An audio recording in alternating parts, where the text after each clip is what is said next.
What up? This is Rama Screen. It's time for another collabo. And yes, this time we're going to celebrate the 35 years old, 35th anniversary of Ghostbusters. And I'm joined here by a familiar face, one of the funniest people on the planet, fellow YouTuber, and I'm a big fan of his, Jared Buckendahl.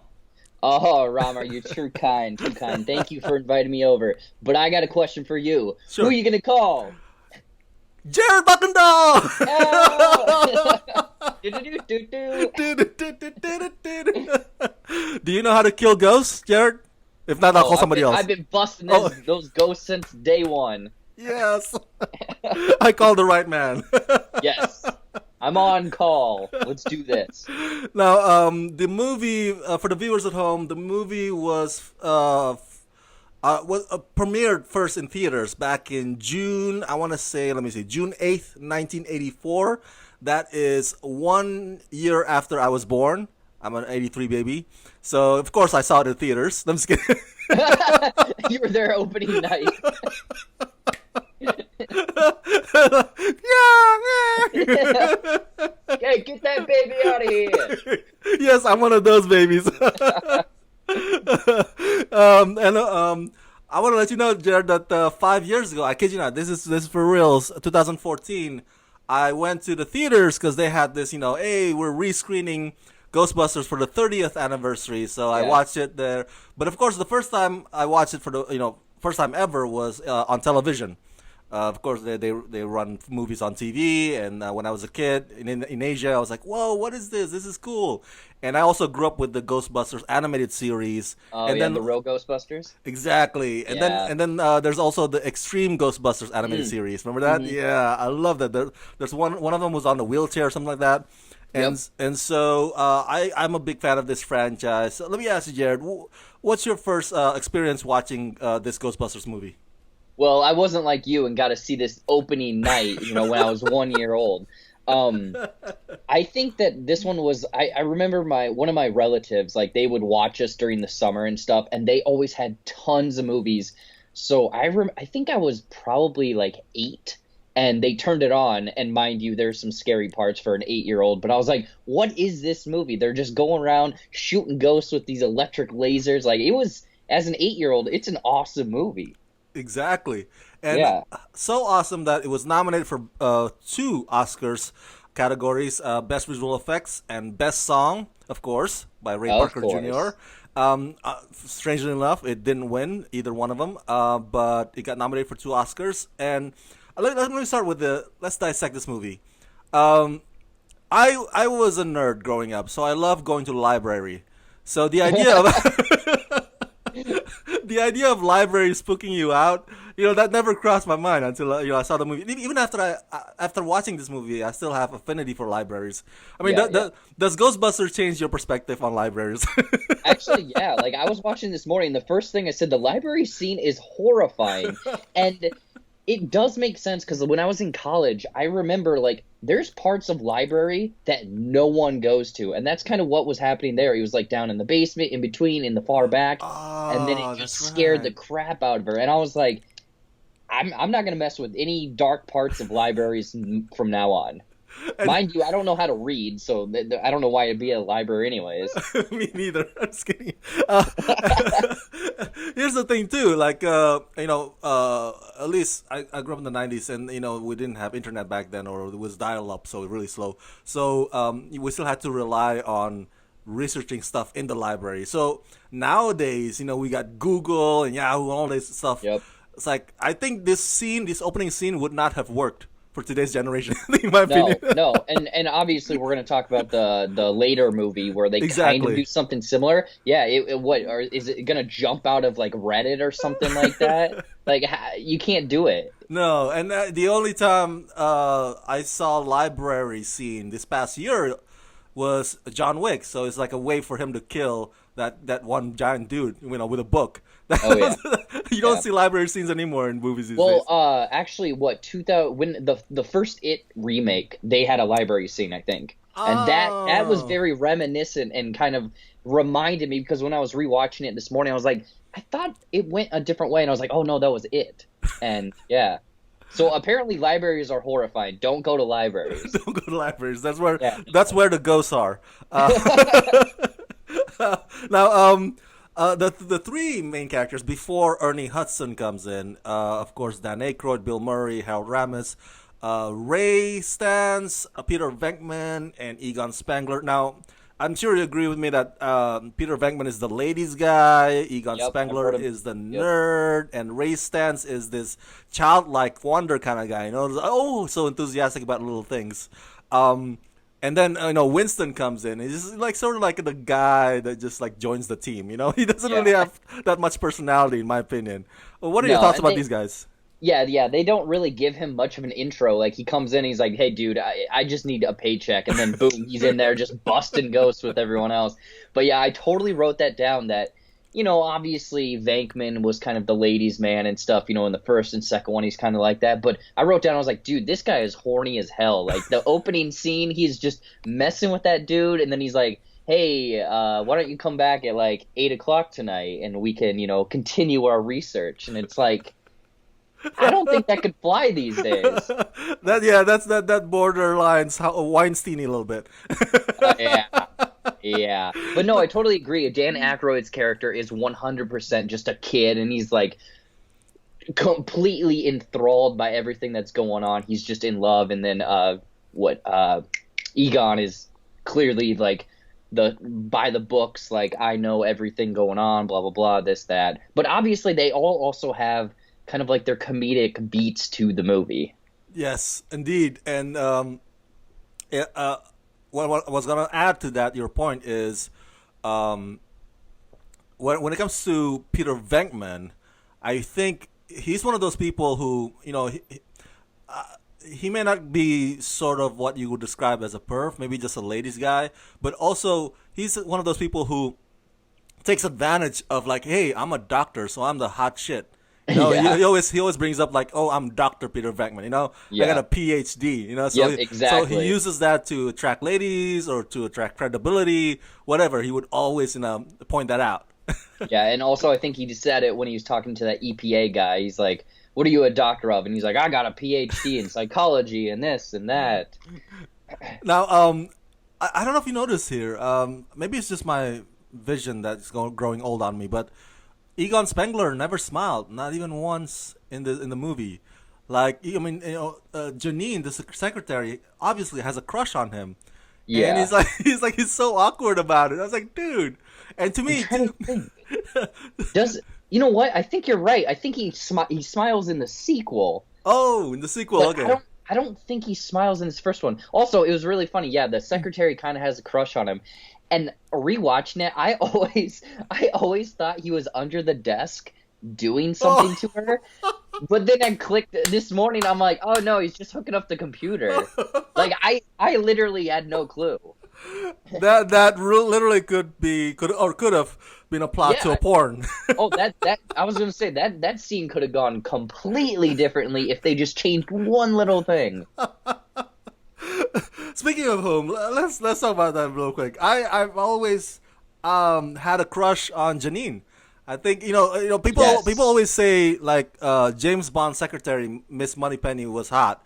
To me, it's like no, Janine was hot. That's a hot secretary right there because she doesn't try to be hot. She starts out like this sassy, like, oh, you don't pay me enough to do this shit kind of girl attitude. Yeah. And then, she evolves into having a crush on Egon Spengler. And, as they become busier and busier, a lot of customers coming in, she becomes more like, sympathetic towards the cause. And I like that. I like that. And this is a woman who's, really doing it all for the team. Like Oh this, yeah. the unsung fifth member. Yeah, and see, yeah, exactly. The like right there, exactly what you said. The unsung fifth character.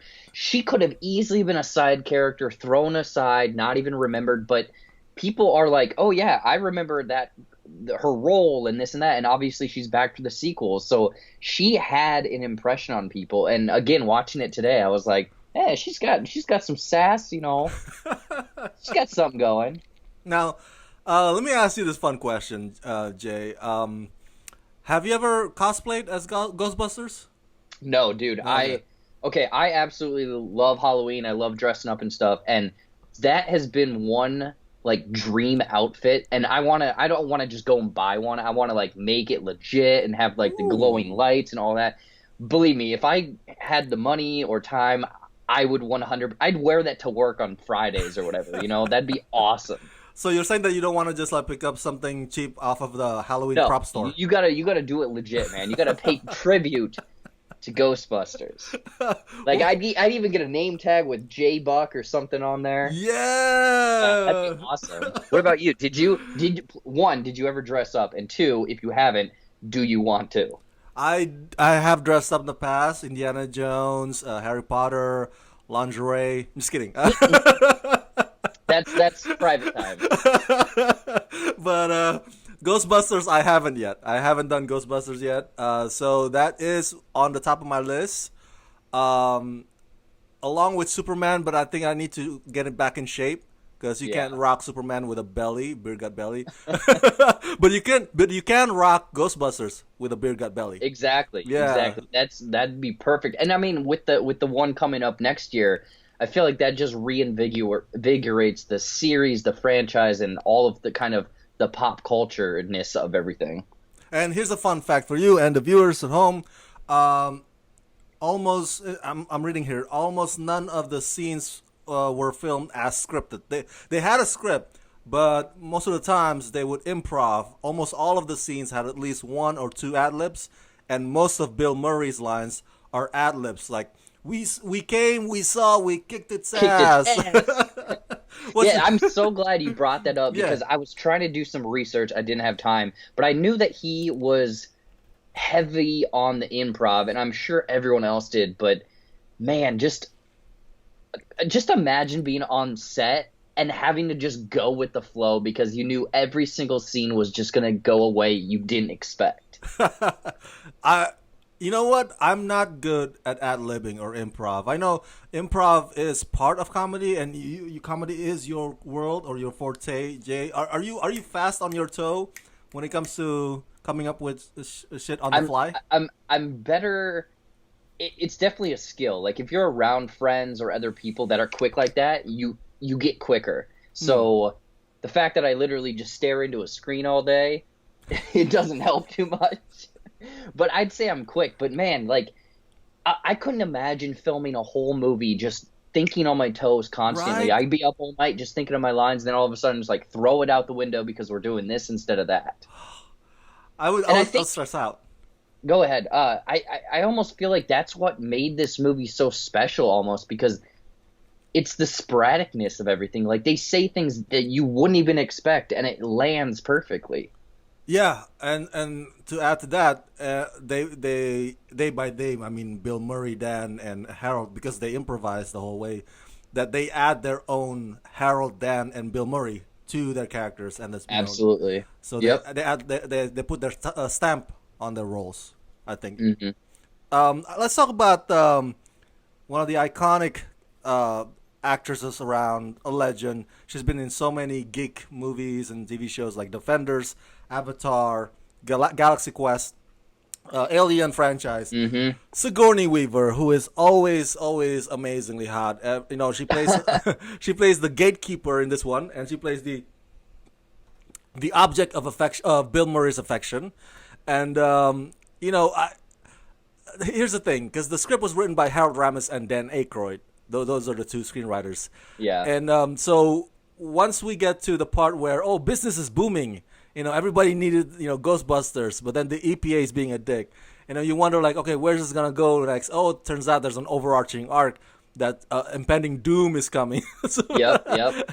it involves the building and Rick Moranis and Sigourney Weaver. That's where they come in. So as a fan of Sigourney and a fan of the movie, I was like, okay, I'm glad that it's all tied in. It's not like, oh, where's this going kind of thing. It's all Yeah, tied in. just kind of a random subplot side thing of a love interest of Bill Murray's character. But yeah, it ties in. Because at first, it's just like, okay, well, she has this weird thing going on in her apartment. And Yeah, right. all over her. But then it all ties into the end and the middle.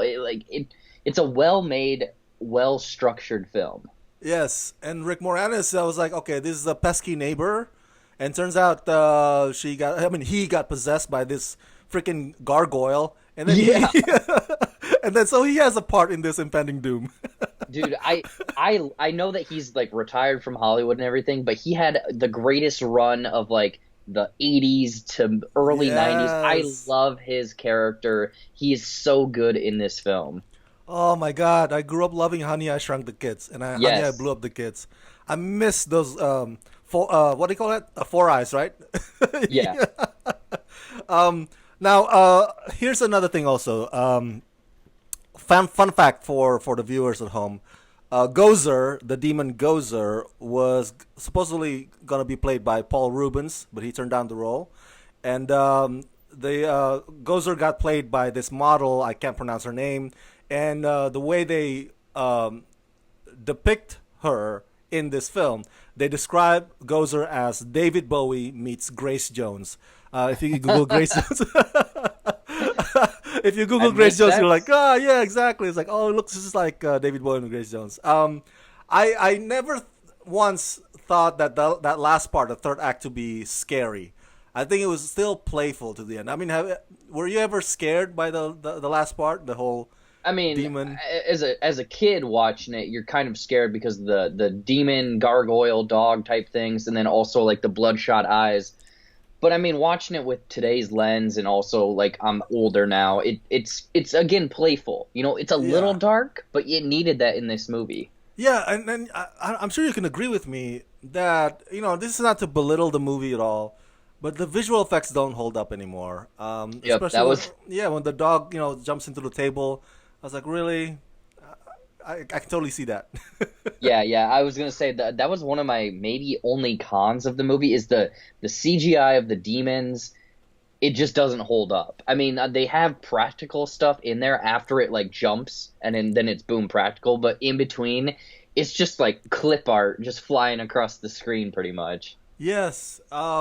So I guess for their time, because it got nominated for best visual effects, it was like it's like a big deal. It's like, oh my god, it looks so amazing. But over time until now, it's like, I think kids, maybe Generation Z, if they Yeah. watch this movie for the first time, they probably would not be as impressed as you and Oh me. no, no. Well, and that's the thing. Okay, you're saying that it was nominated. So okay, the gargoyle dogs they don't really hold up, but I feel like everything else kind of does. Like the lasers, Ooh, yeah, the the protons. ghosts kind of. I mean I'm trying to think. The ghost at the beginning of the library might be a little off, but everything else looks fine. It was just Oh, that gargoyle stuff. oh, the dimension, the portal opening Yeah, up, right? yeah. That looks pretty cool too. Hmm. When the people on the streets were looking up, the building, there's like lights out over, like that kind of Lightning look and real. stuff. Yeah. And see, that's the thing is like not all of it is dated. It's just like a few certain things. Mm, I agree. I agree. It's not like, oh, it's a lost cause now. Definitely. Yeah, it's like, oh, it's unwatchable.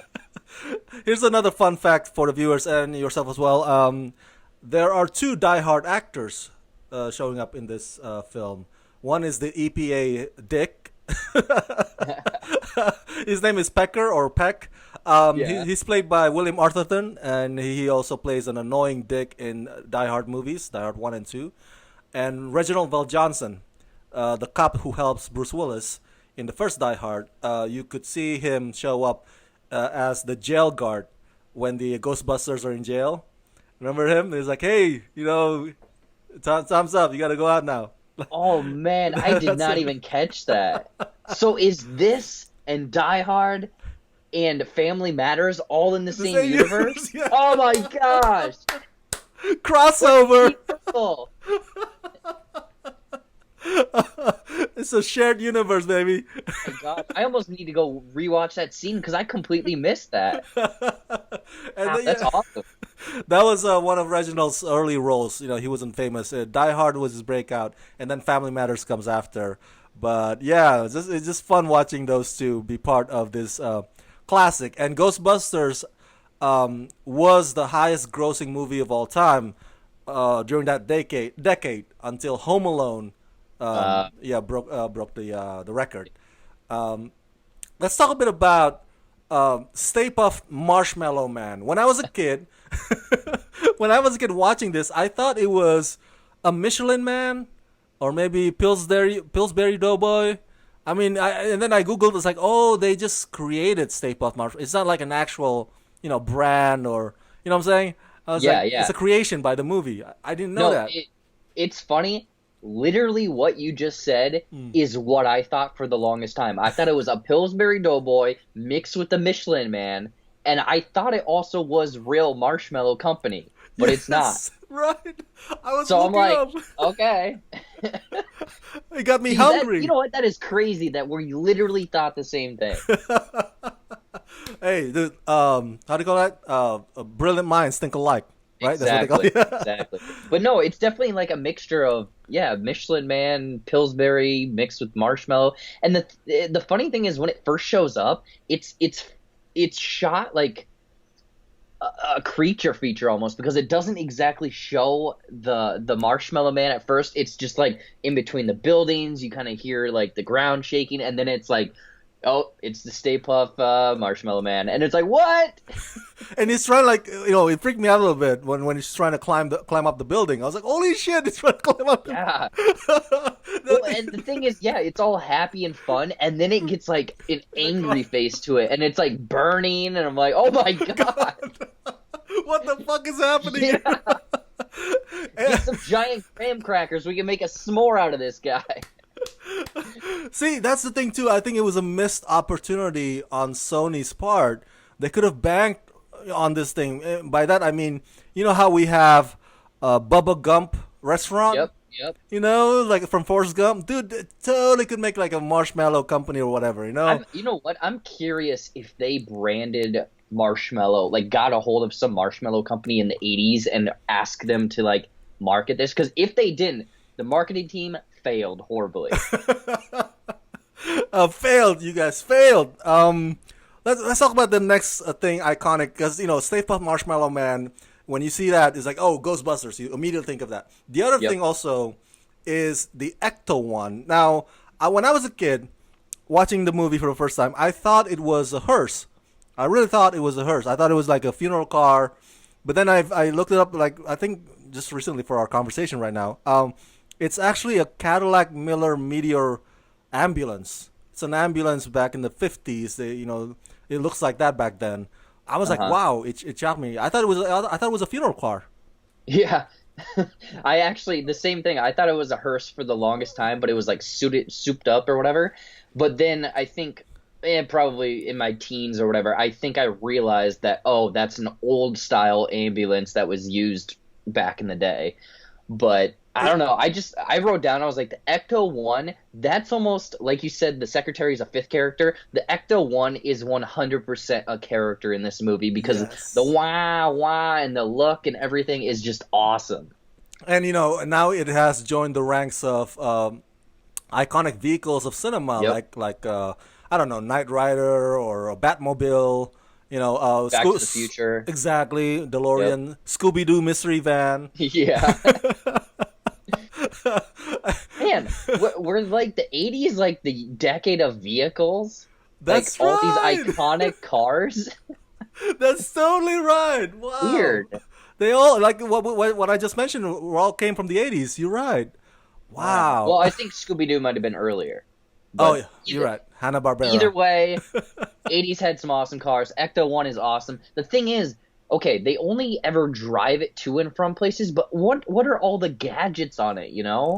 Like They never fully show it.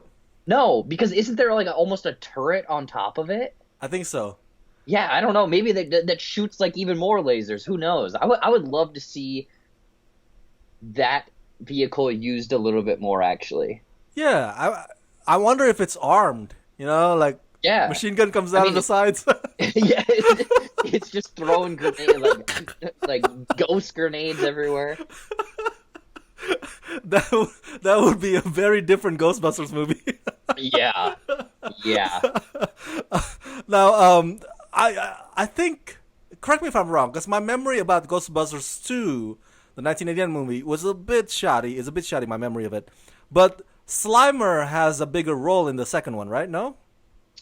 He shows up again, but I don't think he has much of a role. In the cartoon, he's Ah, actually like a character that they hang out with. yes, that's why, of course. Um, yeah, Yeah, yeah. The second one, yeah. it was The movie in this one, the first movie, you know, because like you, I grew up with the cartoons, and like you said, Slimer, you know, is a big part of the cartoons. So, having watched the movie again, this 1984 film, you know, there's a part of me I was like, oh man, that's it, only 2 minutes of Slimer. You know, it's yeah, like that's all he's yeah. got. Yeah, I totally agree. Like the actual movie, he's there in the ballroom, they catch him, and then he's later what eating hot dogs in that hot dog cart. Yeah, But that's it. but in the cartoon, like I remember walking down toy aisles and they had Ghostbusters toys, like action figures, and that like for the longest time I thought that Slimer was like a legit main character. And then when I revisited the movie, I was like, he's barely in this thing. It's like a cameo. Yeah, yeah. I Let's talk about favorite scenes because that is probably one of my favorite scenes in the film. The destruction of the ballroom Oh over yeah. Slimer, and you know that was also I think when we actually see the team in action full on with their protons, trying to bring the ghost down into the trapper, and you know the whole sequence. You know, of course, very iconic to me. It's like, oh, that's how it's done, you know, because the rest when the business is booming, it's all like a montage. You know, we don't get to Yeah. see the other, you know, them putting the other ghosts in the trapper. It's just like click, click, click, click, just flashes and flashes. So, but that's the one that you actually get to see how it's done. You know, Yeah. and And that's yeah. Go ahead. they do a really good job at showing how this, without even explaining how this works, they show you how it works. And every now and then they'll jump in and say like, hey, don't cross the streams, or this is what this happens, or this or that. And again, that scene is really just structured so well, and it's also funny because they're just destroying everything. And then also, I swear that line or that part where Bill Murray's like, "Hold on, let me try to do this," and pulls the tablecloth, that had to have been improv. That had Yes. to have been. There's no way they had that on the script. There's no way. No, no, because it's just so funny because he's like, "Hey, hold on, let me try this," and then whips it off, and then it goes back into the movie. And you know, the thing is, when I was a kid, I probably was naive. I didn't catch up, you know, or pick up. I'm sorry, I didn't pick up on certain clues or whatnot when I was a kid. I was just easily entertained. You know, but having watched a lot of movies over the years, like you and me, you know, we kind of understood that when Egon Spengler said, "Hey, we cannot cross the stream," you knew that was gonna come, you know, show up again nearing Yep. the end. It was like, oh, that's Yeah, gonna be it was part a of good. the. Yeah, it was a nice little foreshadowing to kind of what's going to happen later on. Because movies do that. Movies do Yeah. that. Yeah. So, what's your favorite scene or moment or quote, brother? Any at all? I mean that ballroom scene's really funny, and when they first show up into the hotel and they're talking to that one guy with the scar, and he's like, "Must be some cockroach." And I was like, "Why is that?" I just thought that I bust out laughing this morning when I was watching it. But I don't know. Like you said, all of the improv in this movie is so good. Like that one where he's like, "Is that true?" "Yes, this man has no dick," and it's like it's so good. No, no. I want to ask you this. You know, because I tried to Google it. I tried to IMDb it, Wikipedia it. There's Yeah. no fun fact explaining it.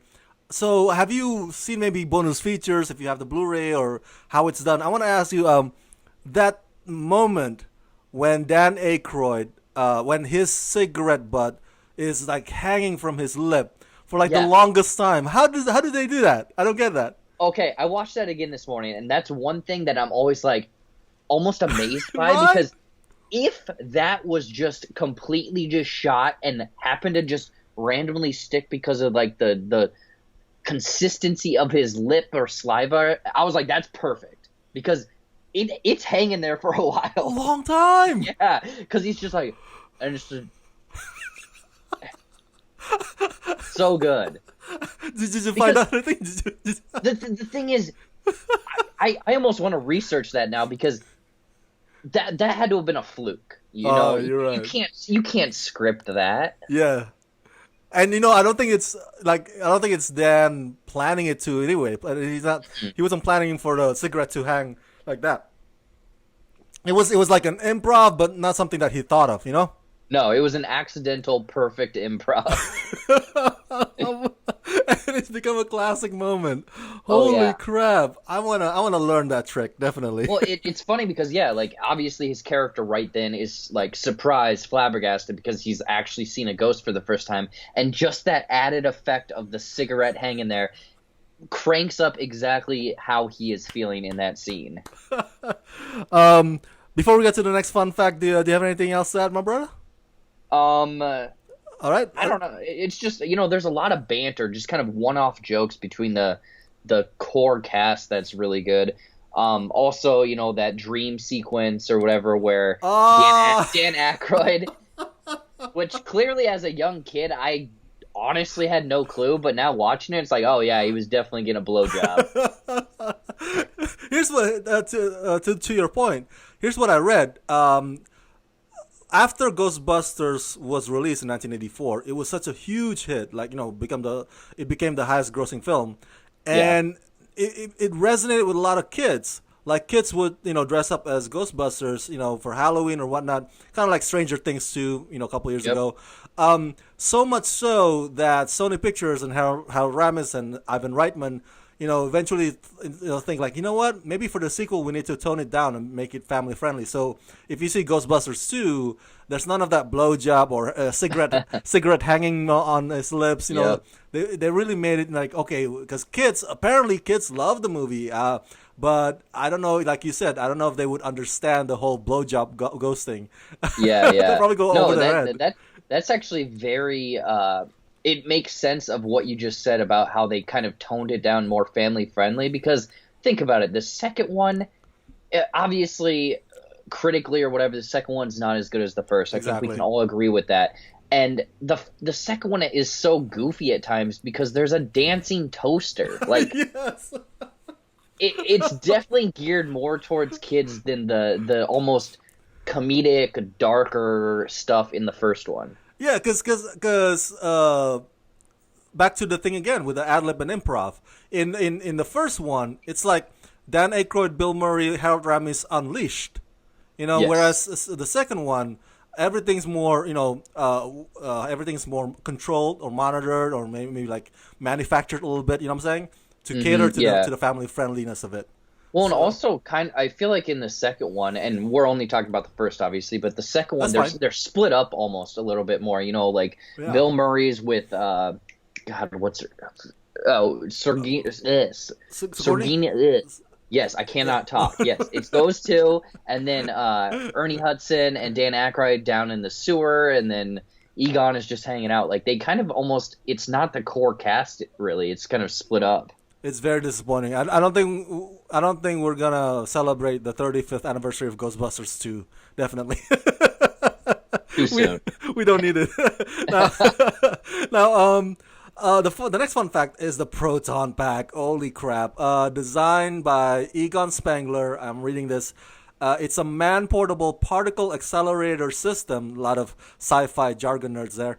That is used to create a charged particle beam composed of protons fired by the proton gun. Described in the movie as a positron collider. I'm having a tough time reading this. High energy positrons obviously I get this information from Ghostbusters wiki. Yeah. And the beam allows a Ghostbuster to contain and hold ectoplasmic entities like ghosts in order to trap them. And man, it's just such a cool concept. I just love. I can't remember sci-fi movies prior to this that have adopted such a concept. I think this might be the first one where you shoot at the ghost and then you try to pull it like a lasso down to the trapper. It's just pretty cool. I love it. Yeah, yeah. They really did think of everything. Like the few gadgets that they use in this movie, they really elaborated on them. Like you said, it's a portable accelerator, blah blah blah. But then it's like he basically has like this, like almost like a hose coming out of his backpack that they're bringing him down, and then they throw the trap in, and then there's also the containment unit and everything.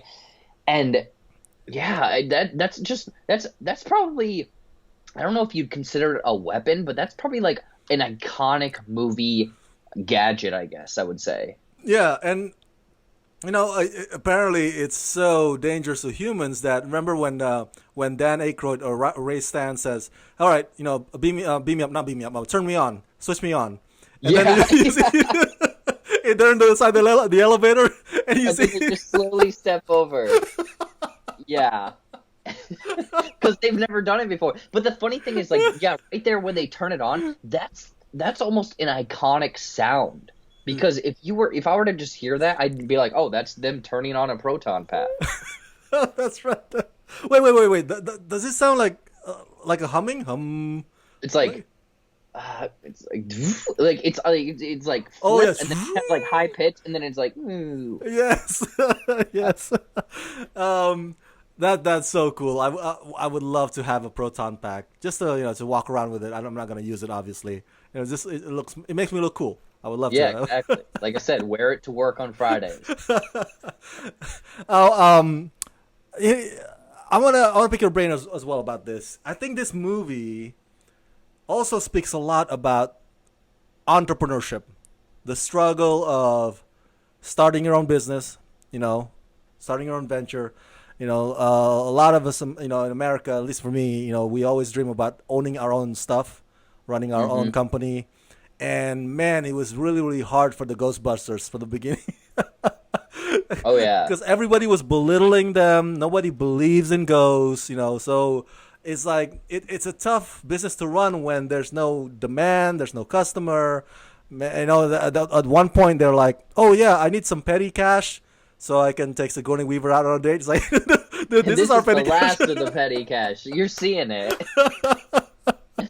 No, you know what, Rama? I had never looked at this movie that way, but that makes so much sense. Like that, there's that added angle of entrepreneurship. And the thing is, like, for example, you and me, we're really out there, we're struggling, we're in it, and everything could just change like that for us, And that's kind of what happened to them. Like, they got a call, it was a disaster, but word got out, and then they had nothing but business. And it is that struggle. Yeah, and it's a gamble. It may or may not pay off. Like that one, the time after they got fired from the university, you see them coming out of the bank, and he's like, "Oh yeah, I took out this loan and mortgage." I was like, and then Dan, I took out a third mortgage. Well, everyone has 3 mortgages. Exactly. It's like, no.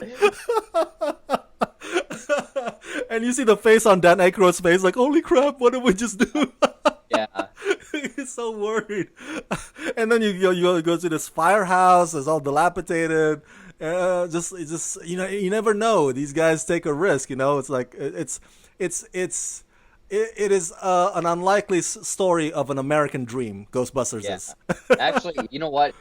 I learned something today because I never ever looked at the movie that way, but now watching it from now on, I will definitely think of it that way. Oh, thank you. You owe me $12. All right, I'll Venmo. I thought this was a free collaboration. What the hell, Rama? Patreon.com/RamaScreen. There you go. Hey, it's all about the hustle, man. It's all about the hustle. Now, as we're winding down here, I also want us to talk a bit about the 2016 movie and the 2020, in anticipation of the 2020. I think 2016, it's a reboot, and you see the characters come back. Of course, Ernie Hudson, Dan Aykroyd, Bill Murray, but they don't play themselves. They don't play their characters. They play different characters. So it's obviously a reboot. And the thing is, with the 2016 film, I did not like the film, not because it was female centric. That I had no problem with that, the females leads, but the script was terrible. And on top of that, Chris Hemsworth is a terrible, terrible secretary. Yeah. I'm glad you wanted to bring this up because I was thinking about this too earlier, and That's the thing is I was so excited for this movie because I'm like, dude, Ghostbusters, they got a great cast of comedic people, and it didn't land. And it's this weird thing where it was like a reboot, but it's like, is it a sequel? Because Yeah. I haven't revisited it in a while, but I swear they mentioned something like, "Hey, something happened 30 years ago." I don't know, but I don't know, man. It just like you said, the script wasn't great, and Chris Hemsworth is given absolutely nothing to do in this movie, and it's just kind of a generic like any movie where there's kind of mind control or possession. I feel like they kind of copped out. Yeah. Personally, it feels cheap, and that's kind of what happened here. Is like they were just fighting this possession, like in the first Ghostbusters they're fighting an actual thing. The 2016 one, it doesn't go anywhere. I mean, it introduces some cool things like with the gadgets and whatnot, but it just doesn't go anywhere. Yeah. Um, and have you seen the movie Tropic Thunder? Yes. Okay. Oh, sorry. My window comes up here. I don't get to press X on Oh! the window. Okay. Sorry, that's a little technical glitch, guys. But anyway, in Tropic Thunder, I believe it was Robert Downey Jr. character. Remember the dude playing a dude disguised as another dude? He he was scolding Ben Stiller for playing this one fake ass movie, and then he's okay. Here's a line that was famous, like. Never go full retard. I know we're not supposed to say the R word anymore, but he said never go full retard. Chris Hemsworth went full stupid in the Yeah. Ghostbusters. It's like there's no color or personality to his character. There's no evolution. There's no character development. He was just stupid. Remember? He was just dumb. Yeah. That was his shtick, And and the it got thing old. is, we know, obviously we know now, but I think he had maybe done the Vacation movie before this one, but like he has comedic timing. He is Yeah. a funny guy, and we know that. So it's like, why wasn't he great in that movie? And it's like because of the script and the direction. He wasn't given great direction, I guess. Oh my gosh, yeah, and again, I don't think it's the actors' faults themselves. You're right. You're right. It could be. It's just the material. The material was just terrible. Yeah, So that's why I'm really my thing with the 2020 Jason Reitman directed Ghostbusters film is approach with caution. Approach with caution. I'm not gonna be like, oh my god, I can't wait. I'm not there. You know what I'm saying? I'm not one of those people who like, just feeling orgasmic about the new movie. How about you? uh, yeah. I feel like I'm probably sitting the same way because the 2016 one, I was like pumped for that movie. And now I think I've kind of learned to taper expectations because you don't want to be let down, even if it is still fine. And like, mind you, when they announced this and showed that like 13-second teaser, I was like, dude, Ghostbusters is back. And it's obviously picking up after the second one or is in the same world or whatever. But I need to see something to be impressed by it first. Like right now, I'm gonna approach it in a cautious manner. And do you know what the release date for that is? Um, Is it I, the summer? I believe so, but I don't think they have set down on a date yet. But definitely it's 2020. Definitely next year. Okay, Yeah. because I feel like it'd be way too soon. But I'm curious if we'll get another look at Comic-Con this year. Oh, you're right. Well, they Maybe. just started production, so I'm not sure if they Okay, have. so maybe Yeah, not. maybe not a Maybe they'll teaser. announce who's in it or something. I don't know. I But yeah, I believe me, I'm gonna go see it. But I'm gonna wait until I see more of it. But here's the thing too. With Sony Pictures and their franchises, recently Sony Pictures gave us Men in Black International, and they have during the time when I was in the screening, watching the film, and then after watching it by the end credits, I was like, man, we did not need a Man in Yeah. Black movie. Like nobody wanted a man. Like this whole thing was unnecessary. So I fear that will be my reaction. Watching this new Ghostbusters, and then after watching it, I'm like, man, it's just like really, it was too soon. We just had the 2016 movie, and that one flopped. and now we got this. So I fear that I might be as disappointed like I was with Men in Black International. Yeah, you've actually kind of just persuaded me a bit because I think a lot of us were burned by Men in Black International. So I hope that that's not the case because I know that the original director's son is doing it. Yeah, Jason Ivan's son. Yeah, You're right. yeah. So I feel like there's a lot of care there. I just hope that there's not. I hope that there's a good script and the studio isn't jumping in saying you need to add this or that, and they craft something well because I know that Dan Aykroyd every single year has been trying to get a third one off the ground. So we'll see. Yeah, we'll see indeed, brother. Any last thoughts before we're winding down here to our final conclusion? It's Miller time. That's all I got. I think though, putting aside the Ghostbusters 2 and 2016 and whatever we think about 2020, this is a classic. This 1984 Ghostbusters movie, it'll last years after we die because it's so unique. It's still the comedy still holds up. The characters are still likable. Years from now, generation whatever, they might not remember or have knowledge of Bill Murray, Dan Aykroyd being part of Saturday Night Live and the origin and whatnot. But they're gonna love the characters just as much as we do. Despite how terrible the sequel might be. I think this is gonna be 35 years from now, we're going to celebrate another anniversary of it. See, I was just thinking, too, I was like, why is this such a beloved movie? But everything you just said is why it's a beloved movie by so many people. Yes. And so, to end our collabo, I have a surprise for you. National Nude Day? Now, have you seen... man, what's wrong with my internet? It keeps going on. Okay. Have you seen Stranger Things Season 3? Yes. You've seen the whole thing? Yes. Okay. Do you remember when Susie Pooh and Dusty Bun sing? Yes. All right. So we're going to do something similar, but of course not with that never-ending story. I just tweeted to you. Did you get on the DM? All right. Oh my gosh, is that your dick? Just kidding. You didn't send me his penis. No, you wouldn't be able to see it if it was. Let's get Too big.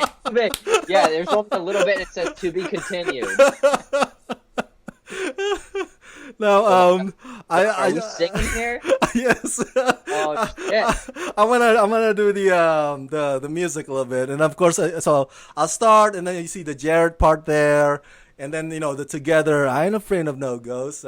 So, are you ready? Yeah, it's gonna be awesome. So fuck you, Stranger Things. Okay. All right, here we go.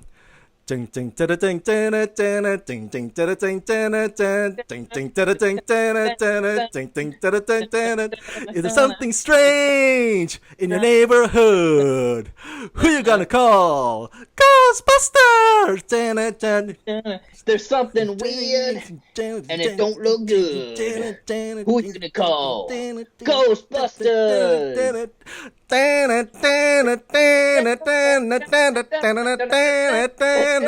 I ain't afraid of no ghosts.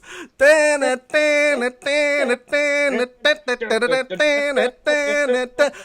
ain't afraid of no ghosts. Boom! YouTube just exploded. Take that, Susie Pooh. Take that, Dusty Bun. Boom! Rama, we should really get a record deal out of this. Dude, you harmonize really well, my friend. I mean, I don't want to brag, but I used to sing. No, Jared. That was awesome. That was awesome. Oh my gosh. Do the plug, my friend. Where can the viewers find you and subscribe to you and follow you? Okay, yeah. Everyone can find me on Twitter, Instagram, Facebook, and YouTube at Jared Buckendahl. Jump over there. There's brand new movie reviews, trailer reactions, fun comedy skits every single week. Please, it would help a lot. And, if you're into inappropriate humor, there's plenty of it. Jared is one of the funniest people on the planet, and I don't give that title willy nilly to anybody. This is for Oh, reals. no, Yeah. you're too kind. So make sure you subscribe to his YouTube, the creative guy. Thank you so much, you guys, for tuning in on this latest episode of Collabo Celebration Anniversary. And tune in for the next one. Until next time, let's rock this.